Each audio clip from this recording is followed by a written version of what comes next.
Hello friends, आप सभी का स्वागत है मेरे इस चैनल पर। और जैसा कि आपको पता है, हम लोग कक्षा 12 केमिस्ट्री के फर्स्ट चैप्टर सॉलिड स्टेट को पढ़ रहे थे। तो आज इस वीडियो में हम लोग इसी चैप्टर को आगे कंटिन्यू करेंगे। अगर आपने इस चैप्टर के प्रीवियस पार्ट्स को नहीं देखा हुआ है तो उन पार्ट्स की प्लेलिस्ट का लिंक आपको नीचे डिस्क्रिप्शन बॉक्स में मिल जाएगा, जहाँ से जाकर के आप उन पार्ट्स को ईजिली देख सकते हो। अगर आप उन पार्ट्स को देखने के बाद इस वाले पार्ट को देखने आओगे तो आपको यहाँ पर समझाई जाने वाली चीज़ें ज़्यादा बेहतर तरीके से समझ में आएंगी। तो चलिए आज के इस पार्ट को स्टार्ट करते हैं। अब हम लोग बात करने वाले हैं उपसह संयोजन संख्या या समन्वय संख्या के बारे में। इसको इंग्लिश में बोला जाता है कोऑर्डिनेशन नंबर, ठीक है ना। Coordination number. परिभाषा की बात करें तो देखिए भैया, परिभाषा क्या होती है। परिभाषा कहती है किसी क्रिस्टल में एक कण विशेष के सीधे संपर्क में स्थित निकटतम पड़ोसी कणों की संख्या को उस क्रिस्टल की उपसह संयोजन संख्या या समन्वय संख्या कहा जाता है। परिभाषा एक बार फिर से देखिए, कह रहा है किसी क्रिस्टल में एक कण विशेष के सीधे संपर्क में स्थित निकटतम पड़ोसी कणों की संख्या को उस क्रिस्टल की उपसह संयोजन संख्या या समन्वय संख्या कहा जाता है। इसका मतलब क्या है? मतलब यह है कि जैसे आप सभी लोग जानते हो, जो हमारे ठोस होते हैं वो किससे मिलकर बने होते हैं? कणों से मिलकर के बने होते हैं। और जो घटक कण होते हैं, अगर उसमें हम किसी, मान लीजिए ठोस की बात करें, उस ठोस में अगर हम किसी एक घटक कण की बात करें, एक घटक कण का मतलब है किसी कण विशेष की अगर हम लोग बात करें, तो उस कण विशेष से जितने कण सीधे टच कर रहे होंगे, ठीक है ना, जितने कण उस कण से टच कर रहे होंगे उसकी अगर हम लोग संख्या निकाल लें तो वही क्या कहलाएगी? उपसह संयोजन संख्या या समन्वय संख्या। मतलब क्या है कि अगर किसी ठोस में हम किसी एक कण विशेष की बात करें तो उस कण से जितने अन्य कण टच कर रहे होंगे उनकी संख्या ही क्या कहलाएगी? वही कहलाएगी आपकी उपसह संयोजन संख्या या फिर समन्वय संख्या। ओके भैया, आप इसका एक स्क्रीनशॉट ले लीजिए। अब हम लोग बात करेंगे जो विभिन्न प्रकार के आपके घनीय इकाई सेल होते हैं, उसमें किस प्रकार के घनीय इकाई सेल के लिए उपसह संयोजन संख्या का मान कितना होगा, इसके बारे में। ओके, तो यहाँ पर आप अपनी स्क्रीन पर देख सकते हो एक टेबल बनी हुई है। इस वाले सेक्शन में लिखा हुआ है घनीय इकाई सेल के बारे में और इधर लिखा हुआ है समन्वय संख्या के बारे में। समन्वय संख्या का मतलब क्या? उपसह संयोजन संख्या। मैंने बताया था उसको दो नाम से जानते हैं, एक है आपका उपसह संयोजन संख्या, दूसरा है आपका समन्वय संख्या। ओके भैया, तो यहाँ पर अगर हम लोग पहले प्रकार जो कि है आपका सरल घनीय, इंग्लिश में बोलते हैं इसको सिंपल क्यूबिक, क्या हो जाएगा? सरल घनीय इकाई सेल अर्थात सिंपल क्यूबिक यूनिट सेल। अगर मैं इसकी बात करूं तो इसके लिए समन्वय संख्या का मान आता है भैया आपका 6। और अगर मैं दूसरे प्रकार की बात करूं जो कि है काय केंद्रित घनीय मींस बॉडी सेंटर्ड क्यूबिक, इसके लिए समन्वय संख्या का मान आपका आता है 8। ओके, और अगर मैं बात करूं तीसरे प्रकार जो कि है फलक केंद्रित घनीय, जिसको बोलते क्या है? फेस सेंटर्ड क्यूबिक, इसके लिए आपकी समन्वय संख्या का मान आता है 12। क्या मान आता है? 12। यानी देखिएगा फिर से एक बार, सरल घनीय के लिए 6, काय केंद्रित घनीय के लिए 8 और फलक केंद्रित घनीय के लिए समन्वय संख्या का मान आता है 12। ओके भैया, समझ में आ गया होगा। अगर आप इसको फिगर के जरिए समझना चाहें तो आप यहाँ पर अभी इस वक्त देख सकते हैं एक फिगर बना हुआ है। वो किस चीज़ का फिगर है? वो सरल घनीय इकाई सेल से निर्मित क्रिस्टल निकाय का फिगर बना हुआ है। ओके, अगर मैं इस क्रिस्टल निकाय में किसी एक कण विशेष की बात करूं और उस कण विशेष को हम लोग किससे प्रदर्शित करेंगे? मान लीजिए ऑरेंज कलर से करेंगे। तो आप देख सकते हो इस समय स्क्रीन पर जो ऑरेंज कलर से प्रदर्शित किया गया है, हम उस कण विशेष की बात करने वाले हैं।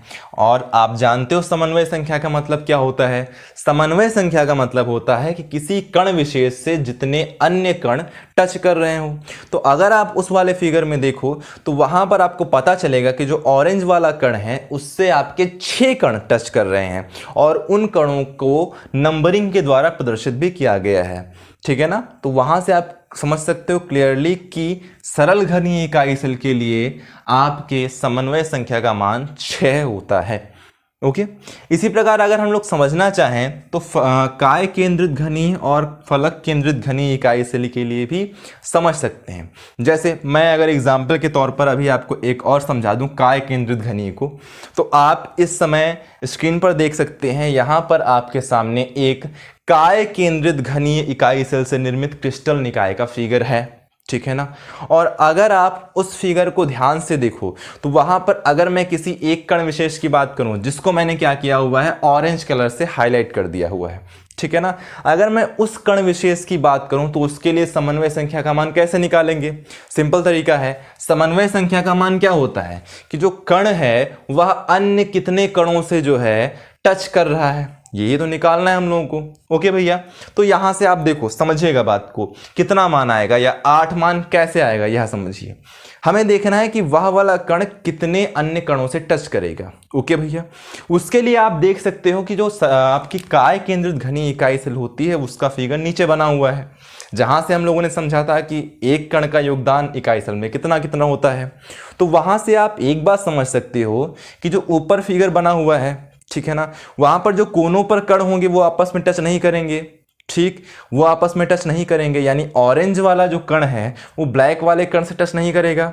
ओके, जो रेड वाला कण है जो कि काय पर स्थित है उससे टच करेगा। आप नीचे वाले फिगर में देख लो कि जो आपके कोने वाले कण है वो आपस में टच नहीं करते हैं, तो किससे टच करते हैं? वो टच करते हैं जो काय पर रखा होता है, यानी इकाई सेल के जो केंद्र पर रखा होता है, केवल और केवल उस कण से टच करते हैं।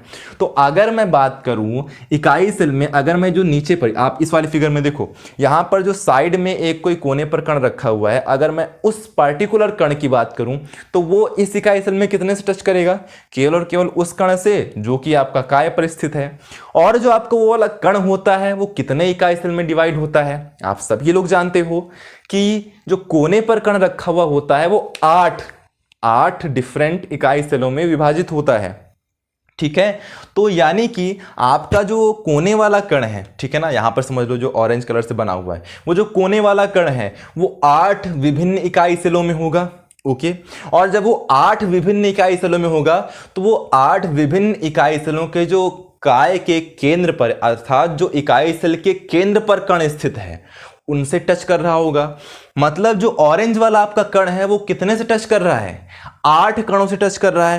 तो जब 8 कणों से टच कर रहा है तो आप सभी लोग जानते हो जितनों से टच करता है वो संख्या क्या होती है? समन्वय संख्या। तो काय केंद्रित घनी इकाई सेल की समन्वय संख्या कितनी आ गई? 8। इसी प्रकार से हम लोग समझ सकते हैं फलक केंद्रित घनी को, तो उसकी कितनी आएगी? उसकी आ जाएगी 12। ओके भैया ना, समझ में आ गया होगा। आप इसका एक स्क्रीनशॉट ले लीजिए। तो आज के इस पार्ट में इतना ही, इसके आगे डिस्कस करेंगे हम लोग नेक्स्ट पार्ट में। उम्मीद करते हैं आपको पूरा का पूरा समझ में आया होगा। इसके आगे आने वाले पार्ट में हम लोग डिस्कस करेंगे ठोसों में निविड़ संकुलन को, जो कि इस चैप्टर का बहुत ही इंपॉर्टेंट टॉपिक है। तो आप इसके आगे आने वाले पार्ट्स को बिल्कुल भी मिस मत करिएगा। और आपको यह वीडियो कैसा लगा नीचे कमेंट बॉक्स में कमेंट करके ज़रूर बताइएगा। आप इस वीडियो को अपने सभी फ्रेंड्स के साथ में शेयर जरूर करिएगा, साथ ही साथ लाइक जरूर करिएगा। और अगर चैनल को अभी तक सब्सक्राइब नहीं किया है तो चैनल को प्लीज सब्सक्राइब कर लीजिएगा और साथ में जो बेल वाला आइकन है उस आइकन को भी प्रेस कर दीजिएगा, जिससे आपको हमारे वीडियोस की नोटिफिकेशन टाइम टू टाइम मिलती रहे। So okay, thanks for watching.